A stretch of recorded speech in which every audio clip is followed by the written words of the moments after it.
आई हूँ knowledge passion and reason से। आज का टॉपिक है CFSS company fresh start scheme 2020। We will see introduction part, applicability, due date of filing, information required for filing CFSS form, event date, key benefits of CFSS and format of CFSS. Firstly, we will see CFSS scheme, how come. So first of all, Ministry of Corporate Affairs by its notification dated 30th March 2020 issued one notification in relation to Company Fresh Start Scheme 2020. This has come for both LLP and company. So ये scheme MCA लेकर आए pandemic के time पर, जब lockdown था, first lockdown impose किया था India ने लगभग 22 मार्च के करीब। तो 30 मार्च से ये एक नोटिफिकेशन आया कि जितनी भी कंपनीज हैं उनके फॉर्म्स जो पेंडिंग है कितने भी ईयर्स के, वो फाइल कर सकते हैं with this scheme, company fresh start scheme. Company file कर सकती है फॉर्म्स कब तक? 1 अप्रैल 2020 से लेकर 31 दिसंबर 2020 तक। तो ये जो स्कीम लेके आए, ये बोथ कंपनी एंड LLP के लिए लेके आए। ये वन टाइम अपॉर्चुनिटी प्रोवाइड की गई थी कंपनीज को कि वो अपना एक फ्रेश स्टार्ट दे।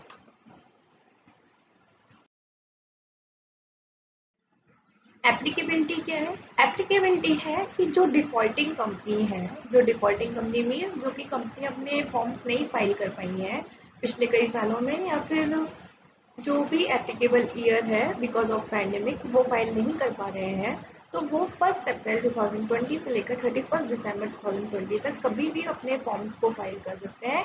लेकिन उसमें कुछ एक्सेप्शन है। First, increment in authorise capital वाला फॉर्म नहीं फाइल कर सकते, दैट इज SS7, और चार्जर रिलेटेड एक्टिविटीज का फॉर्म नहीं फाइल कर सकते, that is CHG1, CHG4, CHG8 and CHG9।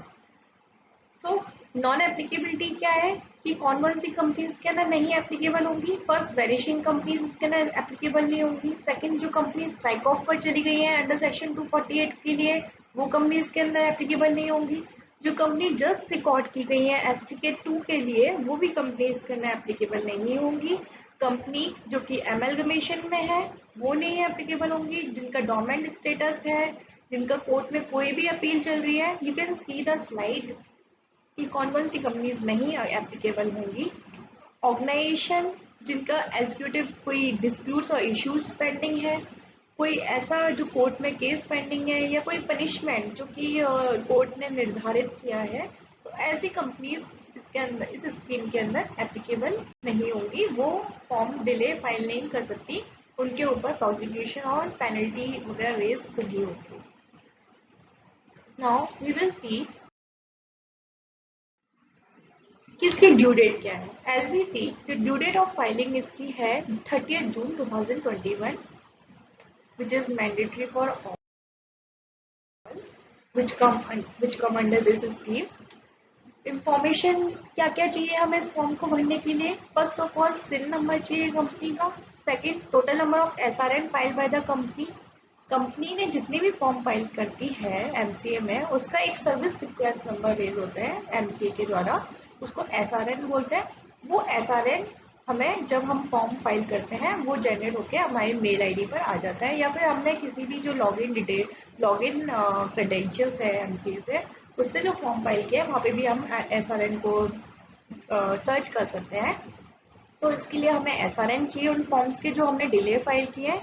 Date of events against each SRN। For example, date of event का यहाँ पे बहुत इंपॉर्टेंट रोल है, क्योंकि डेट ऑफ इवेंट के लिए, डेट ऑफ इवेंट इतना इंपॉर्टेंट है क्योंकि अगर बाई चांस हमने कोई एक फॉर्म फाइल किया है CFSS स्कीम में, लाइक कि हमने DPT फाइल किया है और उसकी जो ड्यू डेट थी वो थी 30 जून 2020, और हमने बिकॉज ऑफ दिस स्कीम हमने फाइल किया 31 दिसंबर 2020, तो उसकी डेट ऑफ इवेंट मानी जाएगी 30 जून, क्योंकि हमें MC को अपडेट करना है कि हमारा जो ड्यू डेट था, हमारा ड्यू डेट हमने पैंडेमिक की वजह से इस ड्यू डेट पे ना फाइल करके इस ड्यू डेट पे फाइल किया है, तो एटलीस्ट ये एक्नॉलेज हो जाए MC को कि इसलिए पेनल्टी रेज नहीं की जाए कंपनी के ऊपर।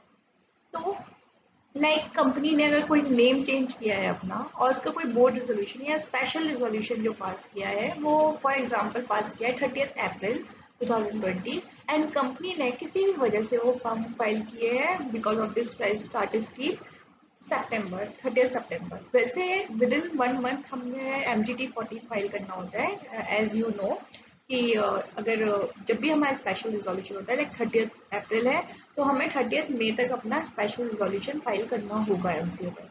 But because of this scheme because of pandemic हम 30 सितंबर को कर रहे हैं तो दैट्स वाई कंपनी को हमें डेट ऑफ इवेंट बताना ही पड़ेगा। तो date of event very important role अदा करेगा इस CFSS फॉर्म में। हम मैक्सिमम 20 SRN इसके अंदर दे सकते हैं। कोई भी कंपनी जिनके फॉर्म्स 20 से ज़्यादा फाइल हुए हैं वो एक अलग से एक और फॉर्म फाइल कर सकते हैं। यहाँ पे एक रिलैक्सेशन दी गई है कि कंपनी 2 फॉर्म्स फाइल कर सकती है। इसमें एक रिलैक्सेशन और है कि अगर कंपनी ने बाई चांस 5 SRN फाइल किया और फॉर्म फाइल करने के बाद उसको याद आया कि उसका एक SRN और रह गया है तो वो कंपनी उसको एक और चांस है कि वो सेकेंड फॉर्म फाइल कर सकते हैं।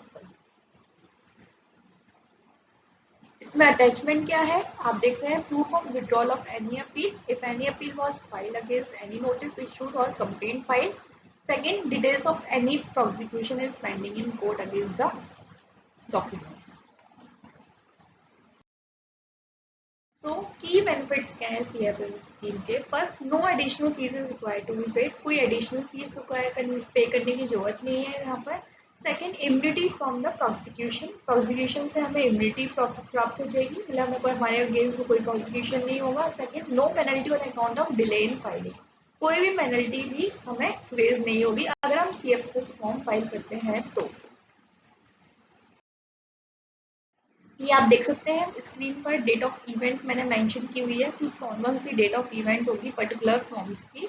वो आप इस स्लाइड में आप देख सकते हैं। फिर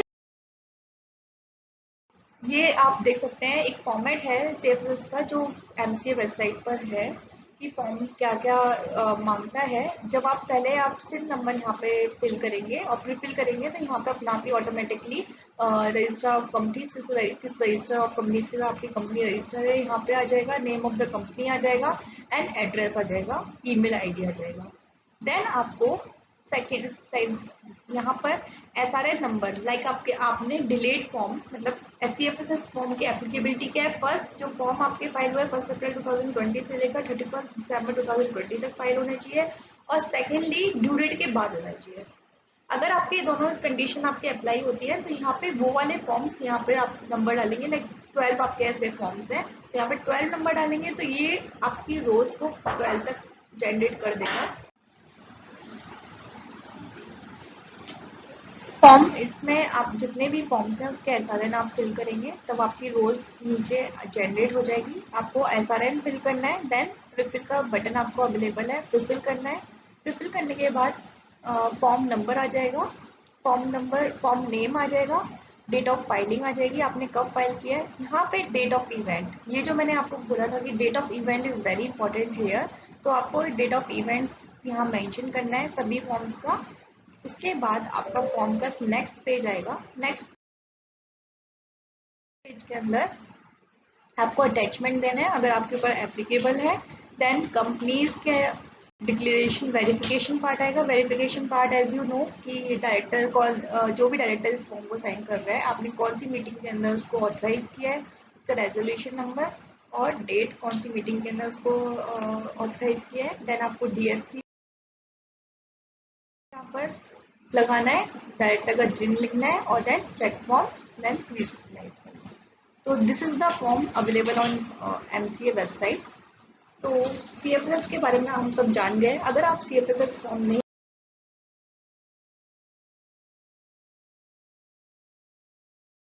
करते हैं इसका कॉन्सिक्वेंस ये है कि आपके अगेंस्ट कोई भी पेनल्टी और प्रोसिक्यूशन MCA लगा सकता है।